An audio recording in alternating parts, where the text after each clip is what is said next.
Here we are. Where are you, Mr. Tahoe? I have the key fob in my hand. Unlike my Ford F-150 2021, there's no proximity lights when you approach it. I'm about a foot away. There we go. There it is. Okay, hit the...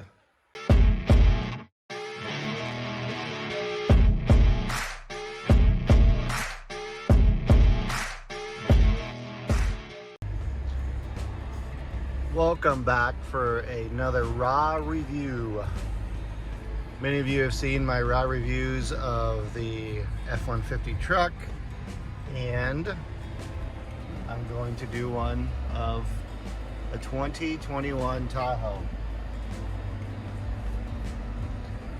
So there's many reviews online of vehicles showing how to operate them, all the little gadgets that come with, but there's not very many that just kind of shows and talks about features, how you use them, what features actually make sense, what features just don't make sense, and then just overall daily use of how people actually use these luxury SUVs and vehicles, I guess. And the short answer everyone will say is, do you need something like this for a family hauler? Well, no, of course not. Why do we have it? To be perfectly honest, the only reason why we have a Tahoe is to tow our boat. We have a 21-foot boat, and we also have a camper travel trailer. It's a 28-foot, 29-foot Grand Design,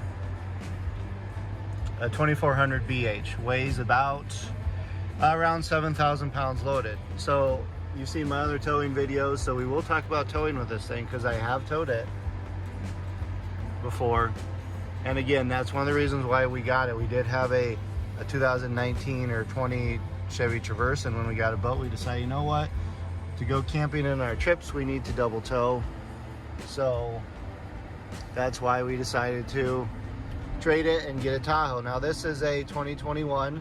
We bought it in October of 2020. So we've had over a year to kind of get to know it and have the experiences that hopefully we've had. There's about 11,500 miles on it. The trim of this Tahoe is an LT with a signature package. Now the signature package adds pretty much all the features you really need, in my opinion. Obviously, everyone's going to have their own opinion.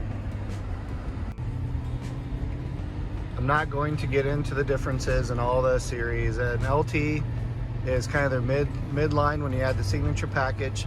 It adds the pano sunroof, adds the heavy-duty trailering package, adds heated seats, heated steering wheel, and a handful of other features that you can dive into online and look at.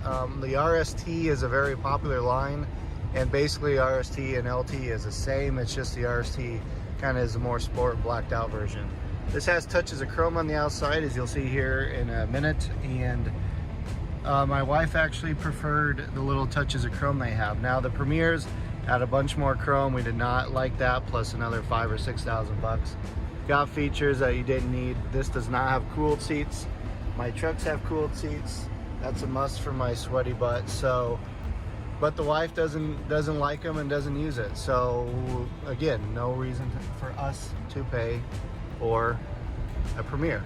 So the LT fit the bill rather perfectly for everything you need. And as far as just kind of ownership issues, you know, honestly, we haven't had any.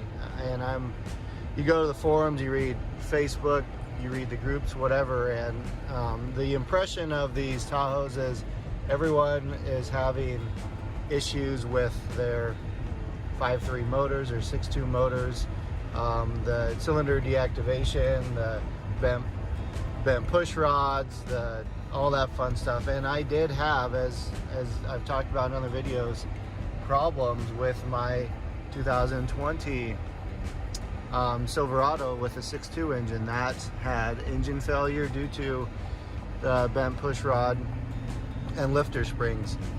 Now, the explanation is that was a 20 model, kind of purchased in that window of crappy parts GM had. This Tahoe, this year of Tahoe, one of the early 21s, supposedly had the regular parts, or the per spec engineered parts, and so they're not as prone to the shipment of, I'll call it COVID parts, even though we got it while COVID was still a thing, still is a thing. But we haven't had issues, and other people I've talked to with similar years also haven't had issues necessarily either. So we're hopeful that ours stays pretty trouble-free. Now, my truck had 2 engine failures within 6,000 miles, and like I said, we're almost double that now with miles on this, so fingers crossed we won't have any issue. All right, inside here, as far as features, likes, dislikes, things that work well for us in this Tahoe. When we were looking, we looked at the Ford Expedition.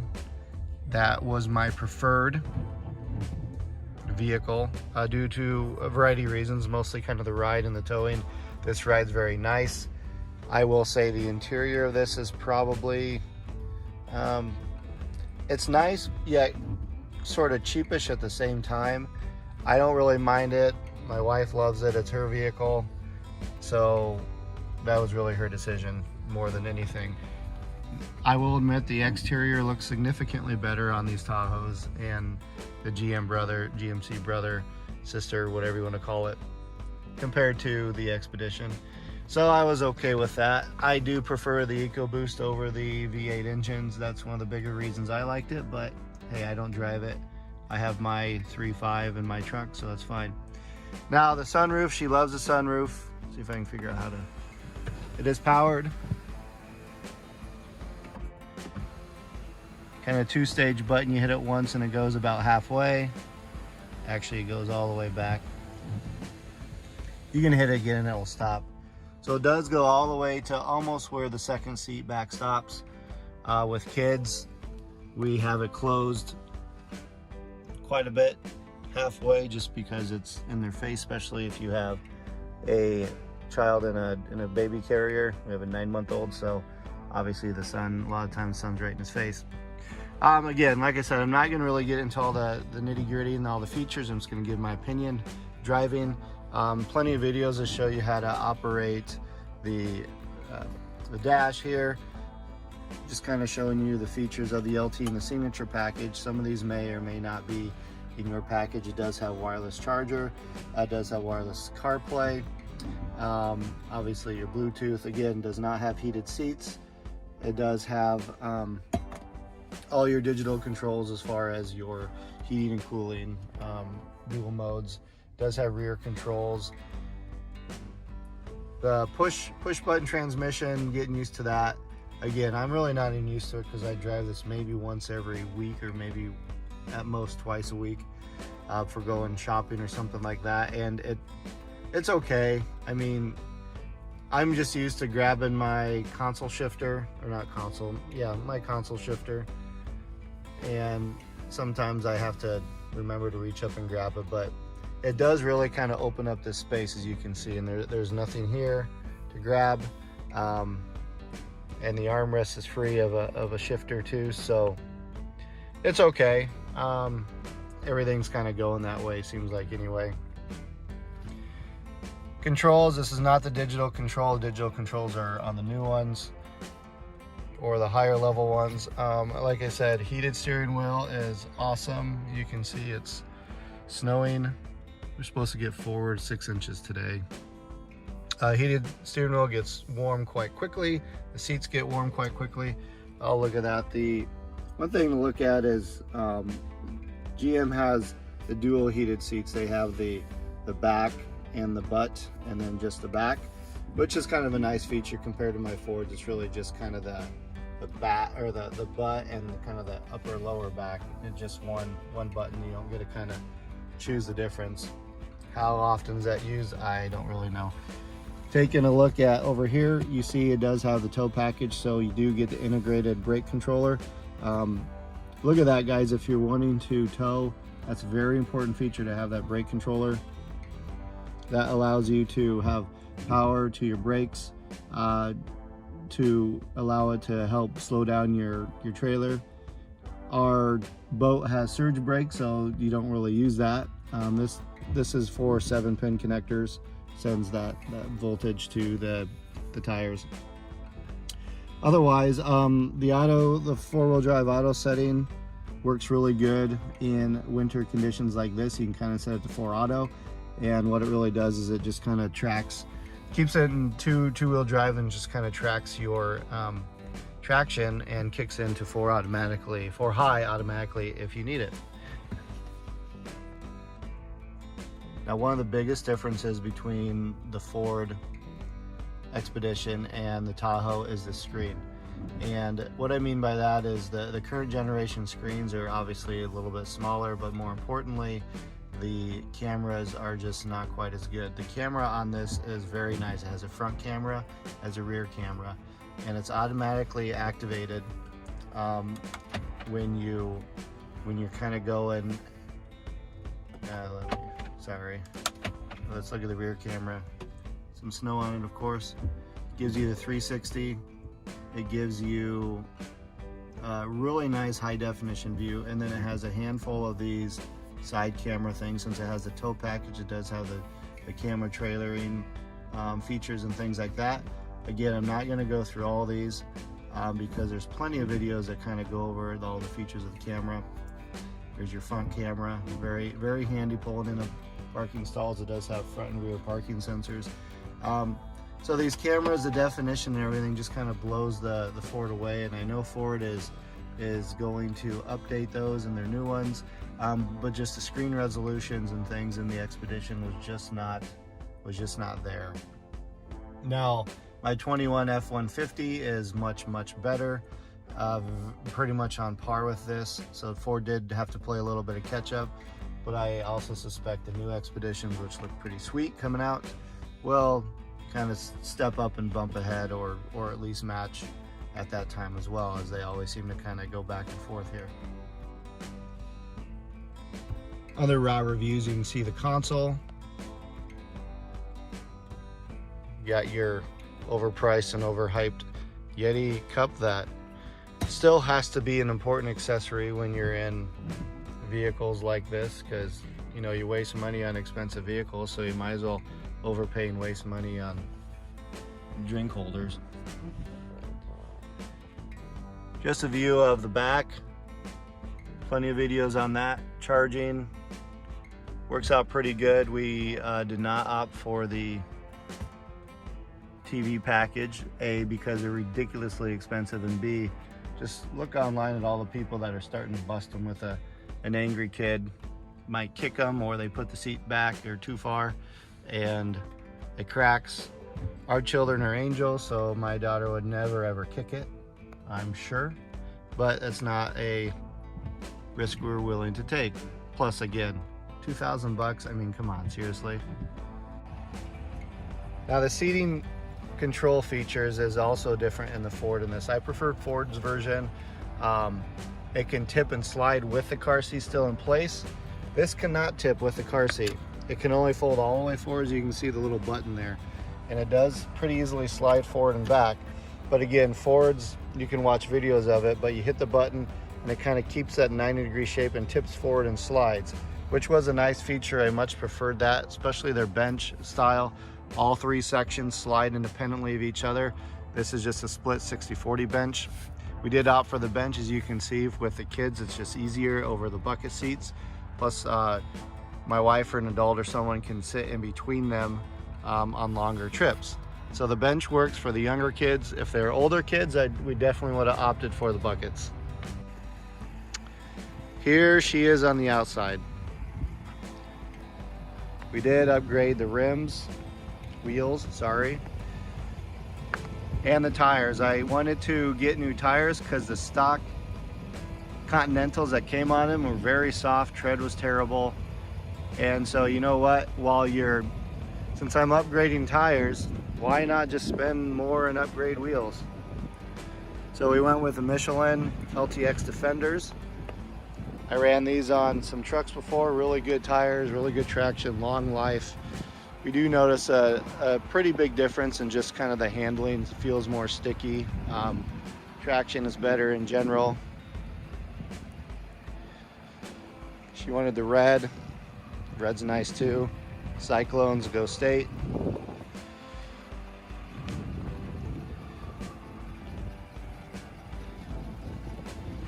I decided to film this in the snow to really just add that fun, cute little ambiance of a winter wonderland slash gray, hazy day. The back shot, it does have power seats up and down for both rows. Again, I believe it's part of the signature package. Obviously, like most people, probably keep the back row down. We did not opt for the bed or the back cover. We had one in our Traverse and it was kind of more annoying than it was worth, so we did not pay the extra to get that with our floor mats. One thing that's a little annoying is all the chargers here are USB-C types, which I get it, it's the way everything's going, but if you don't have all your devices at USB-C, and a lot of cheaper devices or children devices are definitely not USB-Cs yet, so keep that in mind. If you may have to get cable adapters and whatnot. Again, not a big deal. There's a little bit of storage under here. I have ratchet straps I store in here. I have no idea why I store ratchet straps in the Tahoe. Anyway, does have your hitch with 7-pin back there. You just plop that cover off. The tailgate does have the push button, and there is the little foot kick I showed you earlier. That works, I don't know, 80% of the time. It's a little finicky, but in general, it works. It's slow, so it's faster just to do this. One nice thing too is they still put this option on there. A lot of them are going away from that, but this is handy to open up and reach in when stuff is just full on long trips. All right, talking about towing, the Tahoe has multiple tags. GM does a great job of adding this tag here, so you can see right off the bat what towing capacities are for this. Coming down here, they kind of have sort of redundant tag. This is what a lot of vehicles will have that are non-GM branded. It kind of shows you your gross vehicle weight rating, shows you your axle ratings. The yellow tag shows you your available payload capacity. This one is 1,610 pounds, which is relatively respectable for a big heavy SUV like this. But these GM tags here, and I'll show you a still photo. This one in general has a tow rating of 8,200 pounds, has a max tongue rate of 820 pounds. Available payload, as I mentioned, is at 1,610 pounds. And gross vehicle weight rating is 14,500 pounds. So what does all that mean? All right, so what does those tow numbers mean? Well, your gross vehicle weight rating is the amount of all your passengers, the weight of the vehicle, and anything you have attached to it. So that number would include a trailer, so your tongue weight would include all your occupants inside, and include everything like your car seats, bag of all your groceries, coolers, anything in there. So if you were to hook a trailer to your vehicle, tug it down to your scales, put your family in it, throw everything you're in it ready for a trip, and you drive over Catskills, that number is your loaded weight capacity, and that number needs to be below that gross combined vehicle weight capacity. Now, the other number, the 14,000 and change number, that number includes the weight of your trailer as well. Can't exceed that. So what that means is you have the total weight of your vehicle, say the 7,400, plus our Tahoe, or plus our camper is around 7,000. So you can see we're pretty much right at that max 14,000 number. So that's what that number is. You want to try to be under that too. Is this the ideal tow rig for a 7,000 pound camper? No, not really. Again, we got it to tow our boat, but it can tow the camper. We've towed the camper, and if we didn't have our Pro Pride hitch, I probably wouldn't put our camper on this truck either. Now, with that being said, it towed it very, very strong, very stable. The 5.3 engine was definitely not up to par with the 3.5 EcoBoost from Ford, as everyone kind of knows that already. But it towed it pretty good. We towed it about a 2-hour trip, and can't really complain much about it. So I don't really have any issues kind of loading it up again. The independent rear suspension, that was one of the big changes from previous models to these new 21 redesigned models. That sagged a little bit, but you adjust your weight distribution bars on your truck, or on your weight distribution hitch, and that kind of helps level that out a little bit. Talking about the independent rear suspension, the biggest advantage you get from there is obviously a little bit better ride, but also the seat, the third row seat in these things have sucked. They've been terrible. They've had about 6 or 8 inches of leg room from the top of the seat down to the floor. Ford has always been better about that because of their independent suspension. So GM finally went that route as well with a heavy duty one, they claim. And now the third row seat is much more comfortable from a seating position. So kudos to GM for finally kind of catching up and making a true third row family hauler.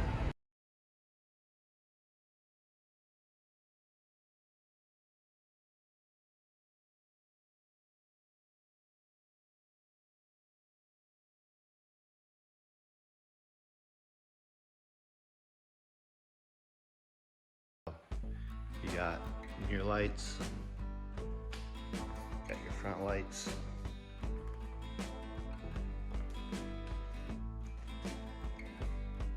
and then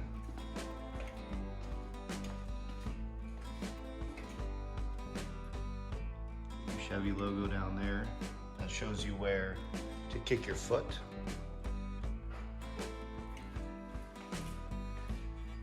Then inside, you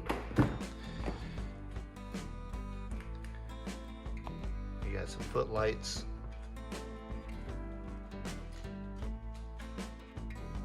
This is about how she lights up to see everything. In general, pretty okay.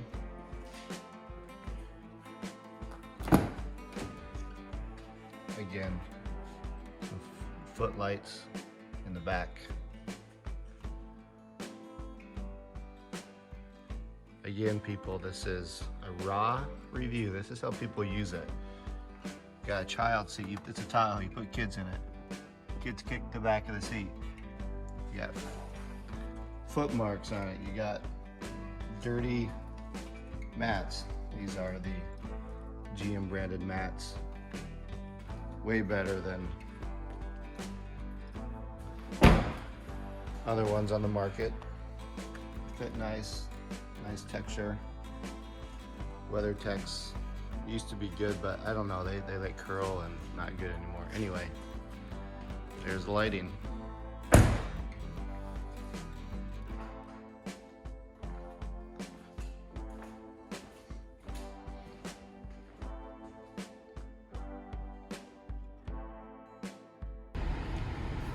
In general, would I buy this thing again? Yeah, I would. Would I hold out for the new Expedition? Probably, honestly. I'd at least give it a shot and see what it looks like.